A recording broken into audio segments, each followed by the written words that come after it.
It's amazing to see you. Good to meet you. Please, आइए बैठिए जी आप लोग. It's a dream come true to kind of sit in front of you. I think I was in मैं बहुत छोटी थी actually, school से college जा रही थी, ऐसा कुछ था जब मैं आपकी वीडियोस देखती थी. मुझे भी एग्जिस्टेंशियल क्राइसिस थे कि मैं कौन हूँ, मैं क्या कर रही हूँ, मैं हूँ क्यों. तो I think that's my first memory of you. आपकी ये एंटरप्रेन्योरशिप की जर्नी कब शुरू हुई, कैसे शुरू हुई, और क्या आपका बैकग्राउंड है बिजनेस का या फिर ये आपने खुद शुरू किया? मेरे फादर बिजनेसमैन हैं, तो जब मैं बड़ी हो रही थी तो मैंने घर में वो सारी बातें सुनी थी, तो आई थिंक सबकॉन्शियस लेवल पे मैं को काफ़ी हद तक बिजनेस समझ में आता था, ऐसा नहीं था, बट खुद कभी कुछ नहीं किया था मैंने. So I am a BTech and an MBA. मैंने बीटेक हूँ इलेक्ट्रॉनिक्स कम्युनिकेशन में, फिर मैंने मार्केटिंग में एमबीए किया, और अब मैं आयुर्वेदा का काम करती हूँ. So it's an irony itself, but it also tells you कि आप अपनी लाइफ में जो चाहे वो कर सकते हैं, कोई बाउंड्री या बाउंडेशन नहीं है. But anyway, coming back to the story, I think मैं कभी बिजनेस नहीं किया था इससे पहले, कोई प्लान नहीं था मेरा बिजनेस करने का. Absolutely zero plans. फिर 2018 में मेरे जो फादर हैं, उन्हें लिवर सिरोसिस हैं, तो his condition became very extreme. तो मुझे सबैटिकल लेके करीबन 2-3 महीने हॉस्पिटल में रहना पड़ा. And I think that was my first time when I realized कि इतना इंटरेस्ट है, नॉलेज भी है. दादाजी जड़ी बूटी का काम करते थे, और ये करीबन 70-80 साल पुरानी बात मैं आपको बता रही हूँ. 1937 में उन्होंने एक छोटी सी दुकान चलाते थे वो उस टाइम पे. तो वो काम एक्चुअली किसी फर्दर जनरेशन ने नहीं किया, बट वो सारा विजडम, उनकी किताबों में लिखे फॉर्मूलाज, और उनके दोस्त जो आज भी आयुर्वेदा प्रैक्टिस कर रहे थे, उन सबके नेटवर्क्स थे हमारे पास. वो फार्मर जहाँ से जड़ी बूटी आती थी, तो वो सारा मैंने इकोसिस्टम रिवाइव किया. और वो कितने साल पहले की बात है, कब किया आपने ये? ये 2019 में, 2019 में मैंने फिर जॉब छोड़ी. कोई प्लान नहीं था मेरे पास, बट मुझे पता था कि मुझे करना यही है अब. तो then I came back to my place, and then I started meeting everybody and anybody who was doing Ayurveda. खुद कोर्सेज कर डाले बहुत सारे, बस ये समझने के लिए कि I wanted to make myself equipped before I could enter the market.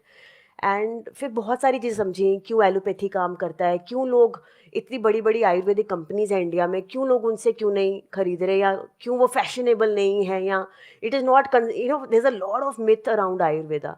तो लगा कि नहीं, ये करना तो है, but can I put it in a way कि ये रोज अपने घर में यूज कर लें. Can I substitute it with their regular foods. तो फिर हमने चाय के अंदर, लाटेस के अंदर, ब्रेकफास्ट सीरियल्स के अंदर ये सारी चीज़ों के ब्लेंड बनाए. शुरू आपने किससे किया था? आपका पहला प्रोडक्ट क्या था? हमारा पहला प्रोडक्ट था heart T. Heart heart T मतलब था. जिनका दिल टूट गया उनके लिए या उसका मलहम तो आई डोंट थिंक कोई बना सकता है. बट ये बीपी, कोलेस्ट्रॉल, इन सब चीज़ों के लिए करते हैं. और मतलब आप चाहो तो you can go and check out Arjuna छाल, अर्जुन के छाल के फायदे ढूंढना कभी, तो यू विल अंडरस्टैंड. और सर्दियों में this is the time which is very good for taking that herb. अब एक बार बिजनेस मॉडल पे वापस से आते हैं कि आपने पहले इस एक प्रोडक्ट से लॉन्च किया जी. तो क्या इसमें कुछ सेल्स आपको मिली? आपने शुरू में ई कॉमर्स प्लेटफॉर्म्स के थ्रू लॉन्च किया होगा? थोड़ी लंबी जर्नी है. सो आई थिंक 2019 एंड, क्या 2020 स्टार्टिंग आप समझ लो, हमने शुरुआत करी थी. और मुझे लगा कि इसको तो ऑफलाइन बेचना चाहिए, बिकॉज ऐसे प्रोडक्ट्स ऑफलाइन बिकते हैं. तो ऑफलाइन मैंने जम्मू कश्मीर में ही शुरुआत करी, और थोड़े धोखे खा लिए, और थोड़े पैसे डुबा दिए 2-3 महीनों में. फिर समझ में आया कि मेरा जो कोर स्किल है वो डिजिटल था, वो क्रिएटिविटी था, वो मार्केटिंग था. तो मुझे लगा कि मैं बहुत बेवकूफ़ हूँ कि मैं वहाँ पर ट्राई कर रही हूँ जहाँ मेरा कोई अपना एक्सपीरियंस नहीं है. So I said we will do small, and I will take leverage of the ecosystem that I belong to. Because मेरा बैकग्राउंड ये था that I entered online digital when Flipkarts and Snapdeals were just nurturing. तो मैंने उसका leverage लिया, ecommerce की website बनाई, Amazon के थ्रू जितने भी पिन कोड्स हैं इंडिया में उन सबको सर्विस करने का ट्राई किया. पहला कौन सा ऐसा प्रोडक्ट था या जहां पे आपको ट्रैक्शन मिला, इन द सेंस कि जहां पे आपको रिजल्ट मिलना शुरू हुआ, जहां पे सेल्स जनरेट होना शुरू हुई? हार्ट टी, कश्मीरी कहवा, periods care T which is for PCOS PCOD, ये 3-4 प्रोडक्ट्स हमने पहले लॉन्च करे थे अलॉन्ग विद डायबिटीज. ये 4 प्रोडक्ट्स थे बेसिकली और स्टार्टिंग. इन चार में से किस में सबसे ज्यादा ट्रैक्शन मिला आपको? टी that we did for PCOS PCOD, it took a boom. तो रेवेन्यू मिक्स क्या था आपका, कितना यहाँ से आ रहा था और कितना बाकी के 3-4 प्रोडक्ट से आ रहा था? ऑलमोस्ट 45-50% वॉज PCOS एंड बाकी जो 4-5 प्रोडक्ट कर रहे थे that was forming the rest